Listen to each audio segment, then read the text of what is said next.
Hi guys, I thought I'd do a little video here on micro-soldering and desoldering. This is kind of based on some messages I've seen on my YouTube channel. The first thing that I use is I made up a little caddy here. I've got very limited space in my little lab over here. It's actually on wheels and I made it out of some scrap wood and stuff. And as you can see, I've got two Atom stations. One is connected to a soldering iron and one is hot tweezers, and I've got a couple of T12 soldering stations that I use with specific tips, like bladed tips, at times to remove connectors and things. And above that, of course, I've got the hot air station there, and I've got, solder and some other stuff down there that I would use. Apart from the USB cords, as I said, they've got limited space, a bit of a mess, but that's what we use. And of course, I've got the microscope here that I use. I also have one of those little end-on star microscopes that some people might have, and provided that the board isn't too large, that it interferes with the stem that the thing is on, that you can use that as well. But I find that this particular microscope, it's on one of those AmScope arms, is actually quicker and easier to use. There was also a question about how to determine what size capacitors are. If you have boards and the capacitor has failed or came off or something, you will need an LCR meter. This is one that I have. I also have in the background over there a proper LCR meter. Sorry about the wobbly camera when holding it in my hand. This is this one here. If it just comes to capacitors, a good multimeter of course can do it as well, but I prefer to use an LCR meter. It's quicker and more accurate. Okay, so here we are under the microscope, and this viewer of the videos, he asked about capacitors that are a little more than a millimeter large. So here we have some little components on this old motherboard that, as you can see, are just a tad larger, probably 1.2 millimeters tall and less than a millimeter across.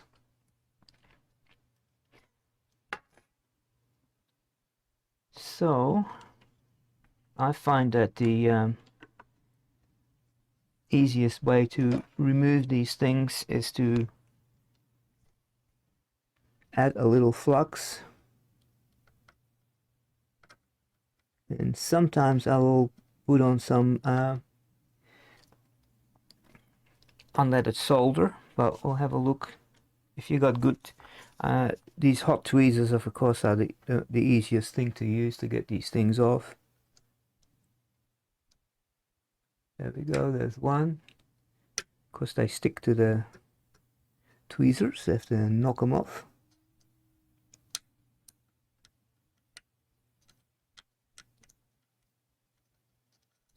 As you can see, that desoldering them is very easy. Now you can solder them back on, obviously, with the tweezers, but we'll do it with the soldering iron because it is the more likely scenario that people would use. Let me check which tip I have in there. Oh, it's not the smallest tip, but it should probably work. We'll have a look.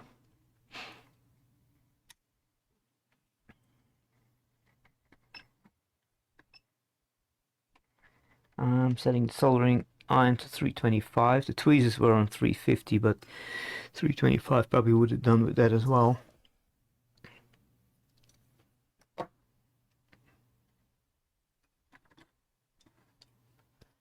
The thing that you might want to get is some decent tweezers.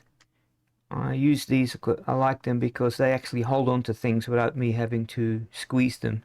and it can be hard sometimes when you're soldering with your right hand to squeeze the right amount with your left hand. Sometimes if you squeeze too hard, a little component will jump out and you will lose it.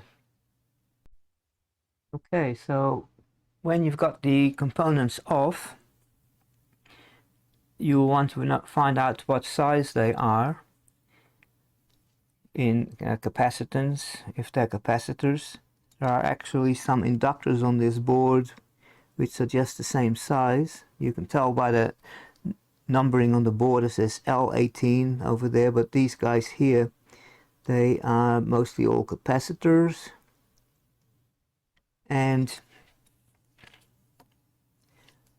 when it comes to tweezers also, I wanted to mention that apart from these tweezers, you know, that obviously saying that they will hold on to things without you having to squeeze them, sometimes you need some fine tweezers, and I've got these guys here. It's actually came from Switzerland, and these guys work very well. This is what I use, and you see the difference. Look, when you squeeze them together, there's very little gap over here, so that the faces of the tweezers are holding onto things in an angle. You know, that's not when you squeeze a little bit too hard, they won't jump out. But when you use these cheap Chinese ones, look at the gap in between. And I kind of use these for picking up stuff, but I don't use them for soldering ever. There's various different kinds. They all, here's another one with actually like a brand name on it. These are a little bit better, as you can see, not quite as big a gap in between, but still, I use these high quality tweezers, and they last forever if you look after them. Okay, so to get the size, it is best to use one of these little rulers here. And let me see if I can make that a little bit, put it under the microscope. Okay, so you can get these little rulers here for just a few dollars, and there are different types. I got like 3 different kinds over here. With they have different footprints on them with chips and things. This is the one I use the most often. It's a smaller one, and it has pads on here, as you can see. I put one of those little capacitors on there, and it says it's 0603. The next size down is 0402, but as we've already measured it, this is probably the right size. Strictly speaking, if they are soldered, you know, in an oven, the 0402 pads would probably do, but for hand soldering I would have 0603. So that's the size that you would want to order if you need to reorder these components. And in order to get the capacitance, you can actually, capacitors, of course, you can use a multimeter. You can set it to capacitance mode. Okay, so to measure the capacitance, you can use a multimeter, which I put in capacitance mode. I just got this cheap multimeter recently. It seems to actually do a reasonable job. You have to be very careful. If you squeeze too hard, they jump away and you'll never find them again. 1 nanofarad. And the one at the top here, 130 nanofarads. So often those little ones, they can often be of those sort of values: 1 nanofarad, 100 nanofarads, 1 microfarad. And the only way you can really find out is by removing them and measuring them. You can also use an LCR meter, which will give you often gives you more accurate reading, but I'm not this particular one I have here, I'm not exactly enamored with it. I seldomly use it. But it's one of the cheaper ones. I use my big LCR meter that's on my bench over there, but it did come with some tweezers which can be handy, but the only thing is that for some reason you can't calibrate it with these tweezers. I don't know why.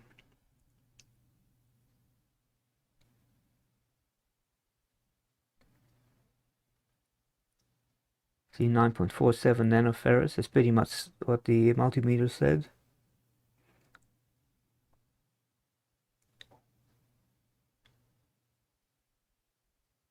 $139 nanofarads.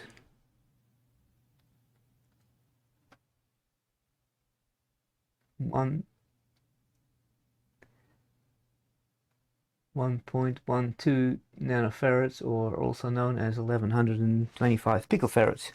So yeah, these LCR meters are more accurate, and also you're supposed to be able to measure in circuit with these tweezers, but that usually doesn't work, because capacitors, they're usually in parallel with other capacitors, and you'll get very strange readings.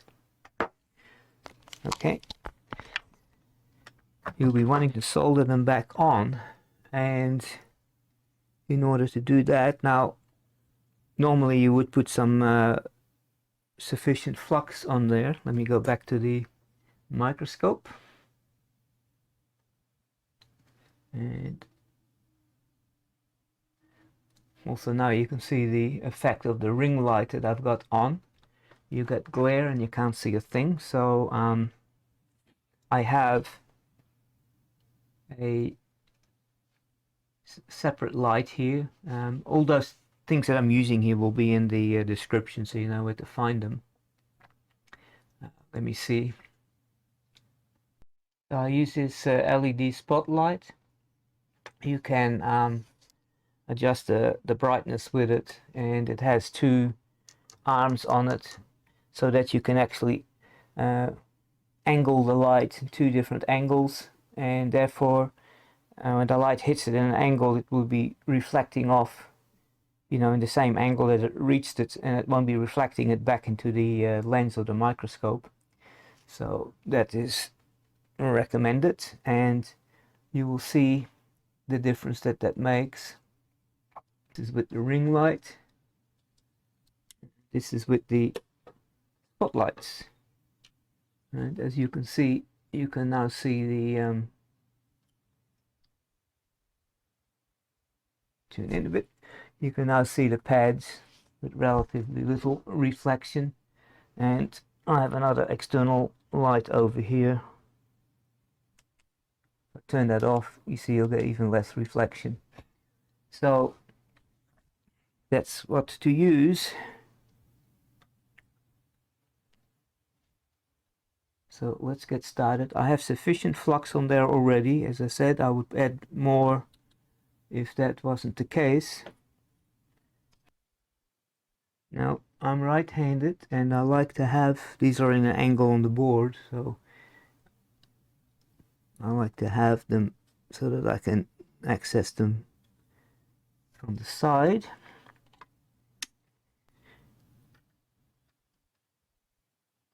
And for solder, I have, since these are little components, I'm going to put some fresh solder on there, and that'll be leaded solder, because it just works better than that unleaded crap that they put on these boards.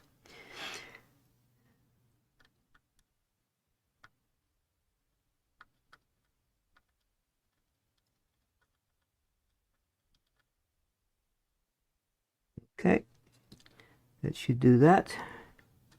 And here is the little component, and you can do this with hot air, of course, or with tweezers, but if you only got a soldering iron, then you would do one side first.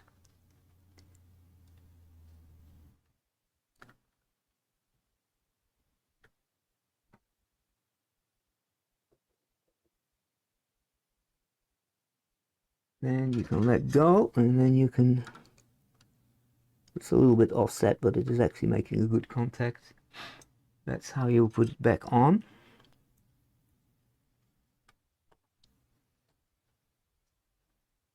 Let's grab another one.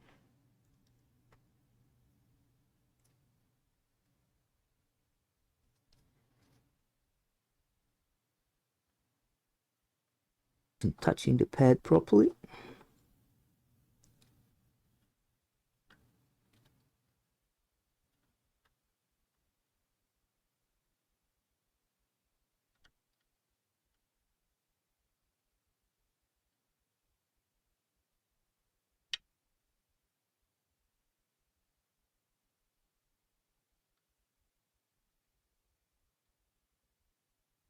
Another one done.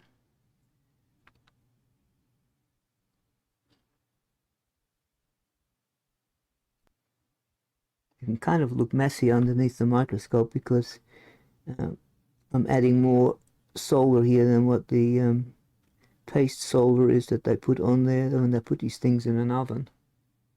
But it is actually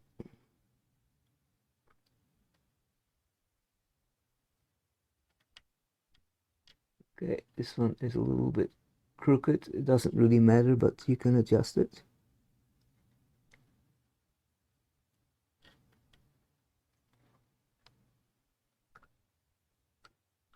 I have actually smaller tips on the soldering iron if I want to use those, which would be make it slightly easier, I guess, but this is good enough.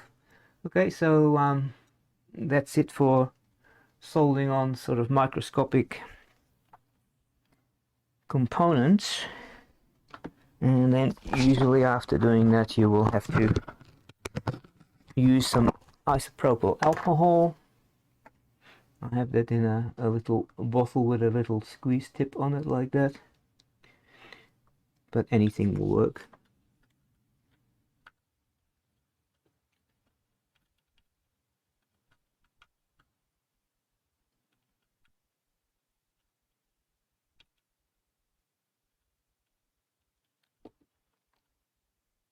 Sometimes under certain circumstances I've got an old toothbrush that I might use, and you can, if it doesn't want to come away. And also I find an old rag or something to absorb the stuff. Good for that. So there we are.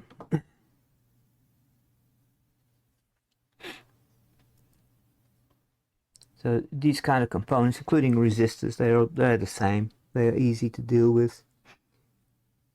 But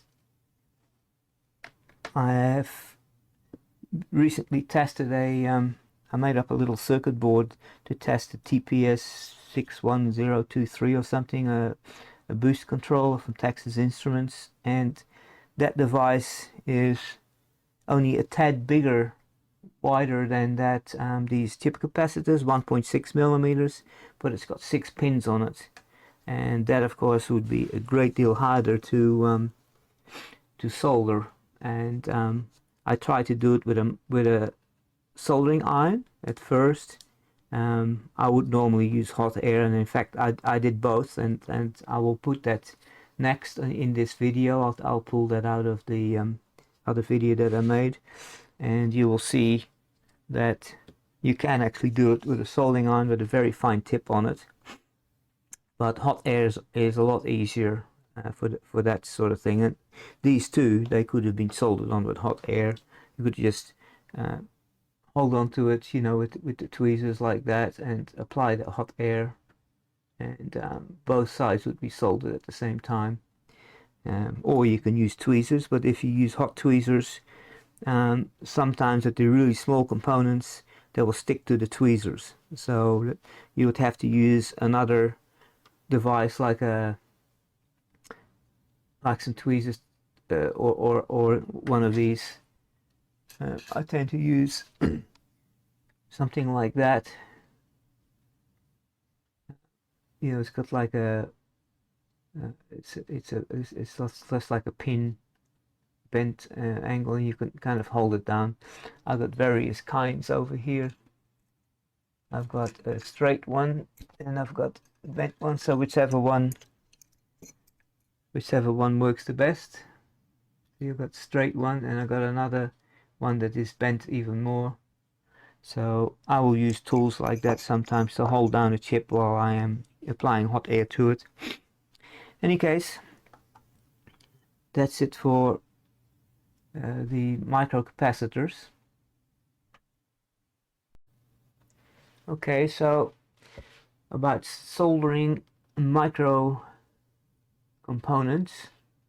This here is actually, I'm replaying this as part of some other videos that I took, which I may or may not end up publishing. This is a TPS 61023 Texas Instrument boost controller, which is supposed to be able to take lithium ion input and output 5 volts. It was not actually very successful. I don't think the chip is all that great, and I will probably do a little video on that so you can find out what the deal is. But in any case, with regard to micro-soldering, this is about as bad as it gets. I've got the microscope here set up to almost its highest resolution, and as you can see, this little chip is 1.6 millimeters tall, I believe, and just over a millimeter wide, but it's got 6 pins on it. So this is going to be hard to deal with.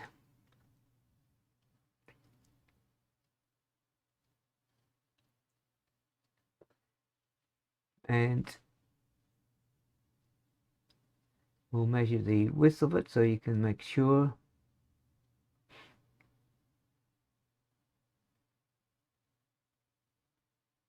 There we go. As you can see, it's a tad larger than a millimeter. That's a millimeter ruler. And the lines on the ruler are actually wider than the pins, so it gives you an idea.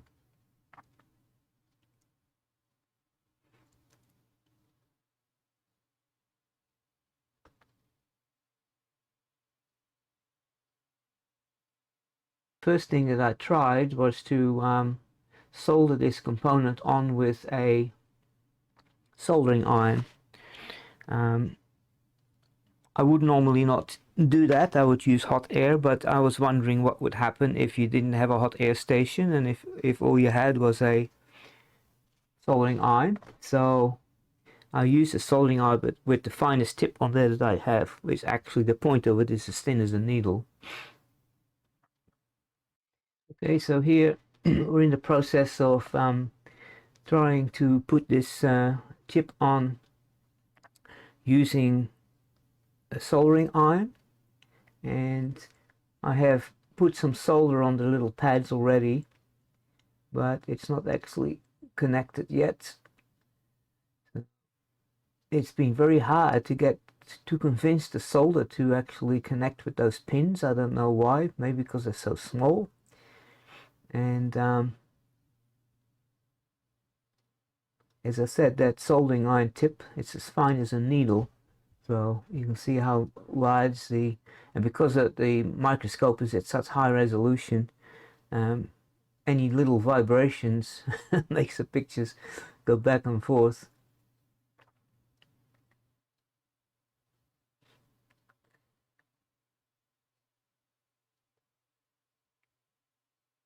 Got to get myself I'm going to be working on that over the next few weeks. Get myself a more steady, stop my bench from wobbling and stuff like that. But this is 0.3 millimeter solder. It looks huge on because of the resolution of the microscope, but you see it's the surface tension of the solder makes it very hard to convince it to go into those little traces over there. But adding a little bit more flux there. Good. Flux will stop solder bridges. And that tip of the soldering iron, of course, You have to wait until the heat reaches it. Anyway, I think we've done it.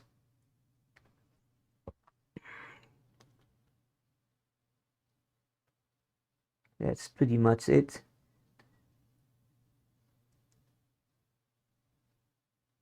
Just touching up some of those pins there. Anyway, that is how we went with the soldering iron. It is doable, but not really a great way to do it. Hot air is much better, but if you don't have hot air, you can manage.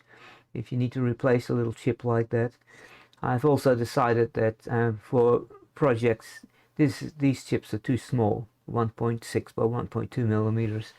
Of course, they made it that small so that they can fit it into a little tiny battery pack, you know, the sort of thing you'll find in small devices. Anyway, so let's have a look how it goes with hot air now. Okay, so here I've actually removed the component, and I flooded the area with leaded solder. There's even a big solder bridge at the top there, but that gets removed later on. And we're going to be holding it with those little tweezers that I showed you earlier, and we will apply some hot air. I put the speed on a little bit faster than normal, so we don't have to get because it takes a while to do this, and we can view it in slightly higher speed.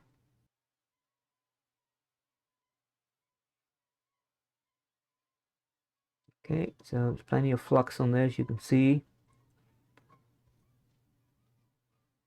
I've got the hot air station set to, if I remember correctly, 350 by 30% air. And you can actually see the solder actually solidifying. If you'll see it. See, boom, there it is.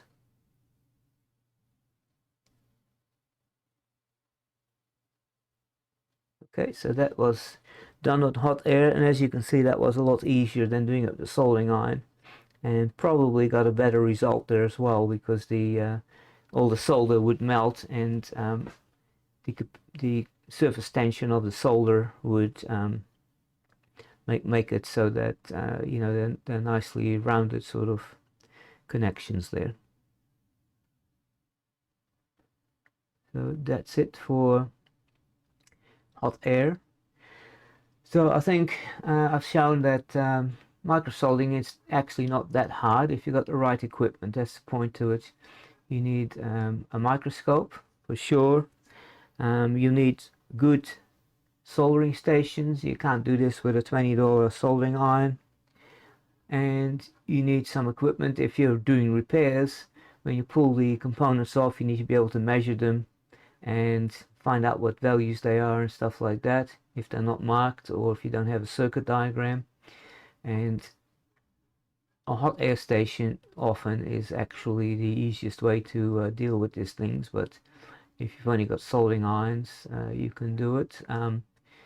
Again, if you have hot tweezers, it makes the job a lot easier often to remove those components, and in fact to put them back on sometimes as well.